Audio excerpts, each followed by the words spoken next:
So yun mga sura natin dyan. Yan. Ganyan kaganda yung view dito po sa Dinagat Island. Grabe, makikita nyo yung lalaking bukid, oh. Grabe, makikita ang ganda. So dito pala yung place ng kainan kung gusto nyo kumain. Yan. Tapos nandun pa yung kainan nila, oh. Kung gusto nyo mag-date-date o magpa-hang out, overlooking, nandyan lahat. And balik natin dun sa lalaking bukid. Kung makikita nyo, grabe ka power. Sobrang ganda. Kung merong lalaking bukid, ay napakaganda din dito sa harap.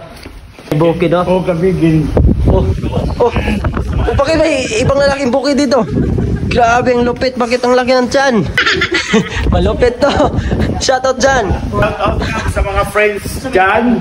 Kung gusto nyo pumasyal sa 7 municipality of province of Dinagat Island, ito po yung sentro, no, Basilisa. Dito yung babaeng bukid, yung lalaking bukid. Tapos prisoner. And dito is board member of province of Dinagat Island. Board member Toto Valles. Hi. Si Kapitana Helia. Yun, oh. Mabuhay, Team Ono! Yay! Thank you, God bless.